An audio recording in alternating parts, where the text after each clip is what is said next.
Hello dear students, आज हम आप लोगों को माध्य का जो क्वेश्चन नंबर 1 है वहां से बताने वाले हैं। और पिछले वीडियो में हम लोग जो इसका तीनों जो फॉर्मूला पढ़ना है उसको हम लोग खत्म कर चुके हैं। अब उम्मीद है आप लोगों को समझ में सब आना चाहिए। और आज हम लोग क्वेश्चन नंबर 1 से देखेंगे और थोड़ा सा आप लोग अच्छा से ध्यान दीजिएगा, क्योंकि उसमें जो क्वेश्चन जो दिया गया हुआ है, भाषा में जो क्वेश्चन है वो बहुत अच्छा क्वेश्चन दिया गया हुआ है। तो उसे सिर्फ बुक से आंसर देख करके हाँ या ना में जवाब नहीं देना है, उसको समझने की कोशिश करना है। हम समझाते हैं आप लोगों को, थोड़ा सा आप देखिए और अच्छा से समझने की कोशिश करिए। तो चलिए हम लोग देखते हैं क्वेश्चन नंबर 1। हाँ, तो चलिए हम लोग देखते हैं क्वेश्चन नंबर 1। थोड़ा सा हम लोग ध्यान देंगे इस पे। पहले क्वेश्चन क्या कर रहा है उस चीज को हम लोग समझेंगे।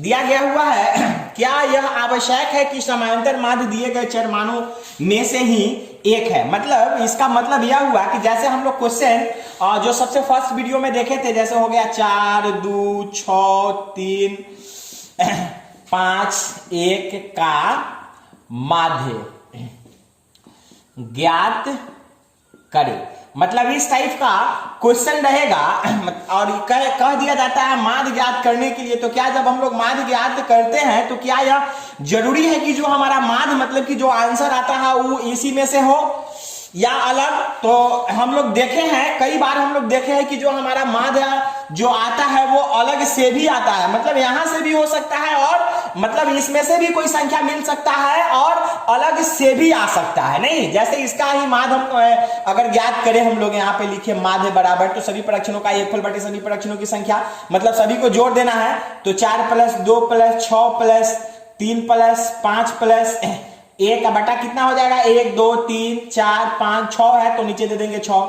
इसको जोड़ेंगे तो कितना हो जाएगा, 6, 6, 12, 3, 15, 5, 20, 1, 21। 21 बटा कितना हो गया, 6 हो गया। इसको काटेंगे हम लोग 3 से, तो 3 × 7 = 21, 3 दूना 6, मतलब कि 3.5 आया। तो देखिए मतलब इसका यही हुआ कि क्या यह 3.5 जो माध्य आया है वो इसमें से थोड़ी ना ये अलग से आया है। नहीं, तो क्वेश्चन हमारा क्या कर रहा है कि क्या यह आवश्यक है, एकदम दे रहा है कि आवश्यक है कि समांतर माध्य दिए गए चर मानों में से ही एक हो। मतलब यह जो चर मान दिया गया हुआ है, क्या यह जरूरी है कि इसी में से माध्य होगा या अलग से भी आ सकता है। तो देखिए अभी हम लोग यहाँ क्वेश्चन सॉल्व किया है तो हमारा जो माध्य आया है वो अलग से आया है। 3.5 इसमें क्या है, कोई भी चर मान नहीं है। मतलब कि हमारा जो माध्य आएगा वह यह जरूरी नहीं है कि दिया गया चर मान में से ही होगा, वो अलग से भी हो सकता है। नहीं, तो यह क्या हो जाएगा, यहां पे हम लोग इसका आंसर क्या हो जाएगा, नहीं।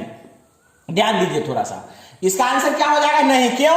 क्योंकि हमारा मान जो आएगा वो अलग से भी आ सकता है। इसलिए ये जो लाइन जो दिया गया हुआ है ये क्या है, गलत है। मतलब कि हम लोग इसका आंसर देंगे नहीं। उम्मीद है कि आप लोगों को ये समझ में आ गया होगा।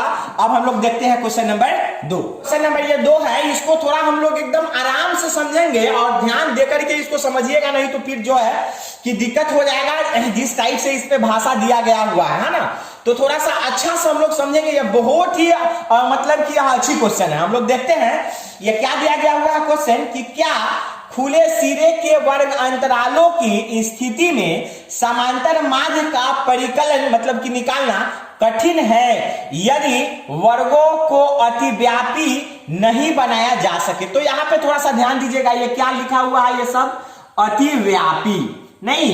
अब फिर इसके बाद क्या कर रहा है कि नहीं बनाया जा सके। तो सबसे पहले इसका आंसर हम लोग दे देते हैं हाँ। अब यहां पे ये चीज है कि हाँ इसका उत्तर हुआ कैसे, तो उस पे हम लोग थोड़ा सा ध्यान देते हैं। तो इसको जानने से पहले हम लोग ये जो शब्द है इसके बारे में थोड़ा सा हम लोग जान लेते हैं। ये क्या है, यहां लिखा गया हुआ है अतिव्यापी, नहीं अतिव्यापी। या क्या लिखा गया हुआ है, अतिव्यापी। तो अतिव्यापी जो होता है इसका क्या मतलब होता है, पहले हम लोग समझ लेते हैं इसको थोड़ा सा, है ना। तो अतिव्यापी का मतलब होता है जैसे कोई जैसे क्वेश्चन रहता है तो ये हो गया 5 से 10, 10 से 15 और 15 से 20, 20 से 25। ये कितना का अंतराल है, ये जो अंतराल है हमारा जो दिया गया हुआ है यहाँ पे ये 5 का अंतराल है। तो ये क्या, ये हुआ हमारा अति व्यापी फॉर्म में। और इसी टाइप का क्वेश्चन जो है कि आपको मिल जाएगा, जैसे ये रहेगा 5 से 10, फिर यहां पे ले लेगा 11 से जो है कि 16, देखिएगा 5 से 10 और 11 से 16, फिर यहां पे हो जाएगा 17 से 22, फिर यहां पे होगा 23 से 28। अब थोड़ा सा हम लोगों को ये समझना है कि ये चीज जो दिया गया हुआ है ये क्या है। तो उधर वाला जो है वो हमारा क्या है, अति व्यापी है, और इधर वाला जो दिया गया हुआ है उसके बारे में थोड़ा सा हम लोग जानते हैं। इसको हम लोग कहते हैं अंति व्यापी, इसको कहते हैं हम लोग अंति व्यापी। अब हम लोग थोड़ा सा ध्यान देते हैं। ये जो है हमारा हो गया यह अंतिव्यापी, मतलब इस फॉर्म में दिया गया हुआ रहेगा अंतराल, जैसे कि 5 से 10, फिर 11 से 16, 17 से 22 और 23 से 28, इस फॉर्म में दिया गया हुआ रहेगा। तो इसको हम लोग कहते हैं अंतिव्यापी रूप। और इस टाइप का दिया गया हुआ रहेगा अंतराल, तो इसको कहते हैं अतिव्यापी। तो इस दोनों में थोड़ा सा अंतर समझिएगा। देखिए इसका जो उच्च सीमा है दूसरका वाला लाइन के निम्न सीमा से मिलेगा। देखिए यहाँ 10 है तो यहाँ भी 10 है, यहाँ पे 15 है तो यहाँ पे भी 15 है, यहाँ 20 है तो यहाँ 20 है। मतलब कि ये वाला भाग इस वाला भाग से क्या हो रहा है, इसमें मिल रहा है। लेकिन जो अंतिव्यापी जो फॉर्म रहता है उसमें यह मिलता नहीं है। और इस परिस्थिति में जो है कि हमें माध्य निकालना क्या है, वहां पे थोड़ा सा कठिन होता है, इसीलिए हम लोग यहाँ पर आंसर क्या दिए हैं, हाँ। अब मैटर है कि इस टाइप का अगर दिया गया हुआ रहेगा तो कठिन तो होगा, लेकिन माध्य ज्ञात तो होगा कि नहीं, तो हाँ माध्य ज्ञात जरूर होगा। हम लोग इस फॉर्म में भी रखते हुए भी हम लोग कर सकते हैं माध्य ज्ञात, और इसको अंतिव्यापी रूप में भी ला करके हम लोग जो है कि माध्य ज्ञात कर सकते हैं। तो अब थोड़ा सा यहाँ पे हम लोग ध्यान देते हैं, अंतिव्यापी जो रूप में दिया गया हुआ रहता है उसको अतिव्यापी रूप में लाने के लिए हम लोग करते क्या है। तो देखिए यहाँ पे जो दिया गया हुआ है निम्न सीमा और ये है उच्च सीमा, तो हम लोग करते क्या है, यहाँ थोड़ा सा ध्यान दीजिएगा, अच्छा से इस पे ध्यान दीजिएगा। जो निम्न सीमा होता है उसमें से हम लोग क्या करते हैं कि 0.5 को घटाते हैं। तो 0.5 को घटाएंगे तो यहाँ पे क्या हो जाएगा, 4.5 हो जाएगा। और इसमें जो उच्च सीमा होता है उसमें 0.5 को हम लोग जोड़ते हैं। इसमें 0.5 को हम लोग जोड़ेंगे तो क्या हो जाएगा, ये हो जाएगा 10.5 हो जाएगा। फिर इसमें 0.5 को घटाएंगे तो क्या हो जाएगा, 10.5 होगा। और इसमें 0.5 को जोड़ेंगे तो क्या हो जाएगा, 16.5 होगा। फिर इसमें 0.5 को घटाएंगे तो क्या होगा, 16.5। इसमें 0.5 को जोड़ेंगे तो क्या हो जाएगा, 22.5। इसमें 0.5 को घटाएंगे तो क्या हो जाएगा, 22.5। और इसमें 0.5 को जोड़ेंगे तो क्या हो जाएगा हमारा 28.5। अब देखिए आपको दिखाई दे रहा होगा कि यह अंतिव्यापी रूप से यह अतिव्यापी रूप में आ गया। अब देखिए इसका मिल रहा है, ये पद जो है ये इसका उच्च सीमा इसके निम्न सीमा से मिल रहा है, इसका उच्च सीमा इसके निम्न सीमा से मिल रहा है, इसका उच्च सीमा इसके निम्न सीमा से मिल रहा है। मतलब ये कि यह अंतिव्यापी रूप में पहले था, अभी यह किस रूप में आ गया, अतिव्यापी रूप में आ गया।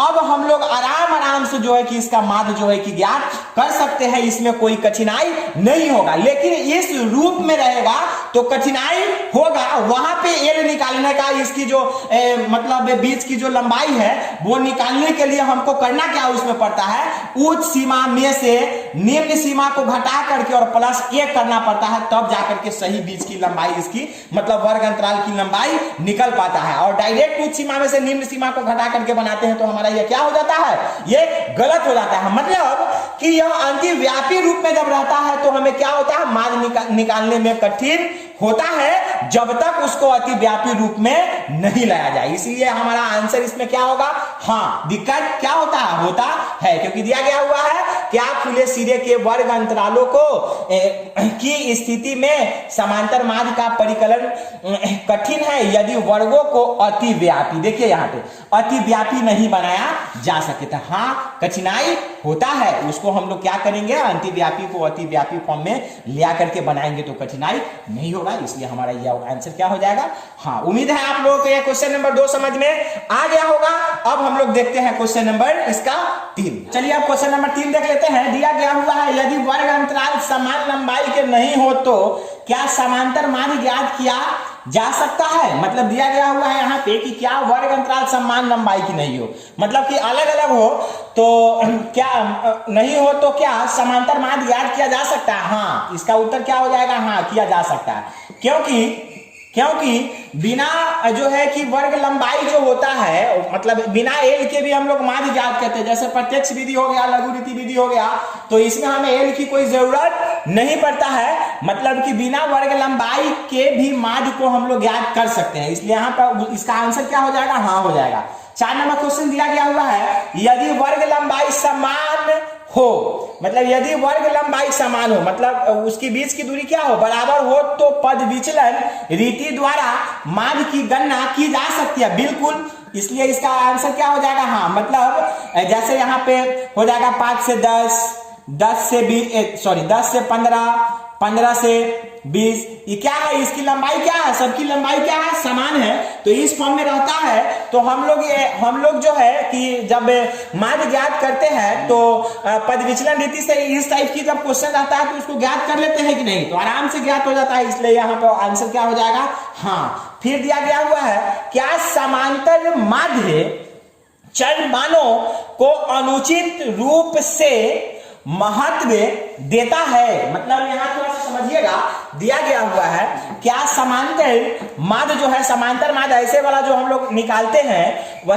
चर मानों को अनुचित रूप से महत्व देता है। तो अभी हम 1 नंबर वाला क्वेश्चन में आप लोगों को समझाए थे कि वहां पे यह जरूरी नहीं है कि जो हमारा चरमान दिया गया हुआ रहे उसी में से कोई एगो माध्य आएगा, मतलब वही माध्य आएगा, हम मेरा क्या है वह अलग से भी आ सकता है। इसलिए इसका जवाब क्या हो जाएगा, इसका जवाब हो जाएगा हाँ। अब चलिए लास्ट वाला जो क्वेश्चन दिया गया हुआ है, क्या है, कल्पित माध्य प्रायः उस चरमान को लेते हैं, थोड़ा सा ध्यान दीजिएगा यहाँ पे, कल्पित माध्य जिसको हम लोग कल्पना करके चुनते हैं, कल्पित माध्य प्रायः उस चर मान को लेते हैं। चर मान मतलब कि वहां पे क्या हो जाएगा, वो जो वर्ग चीज हम लोग निकालते हैं जिसका मान सर्वाधिक होता है। तो ऐसा बिल्कुल नहीं है, हम बताए थे आप लोगों को जो वर्ग चीज मतलब x जो निकालते हैं उसमें से हम लोग किसी भी जो x का वैल्यू हम लोग निकालते हैं, जैसे हमारा आता है 10, 20, 30, 40, 50 इस टाइप से आता है।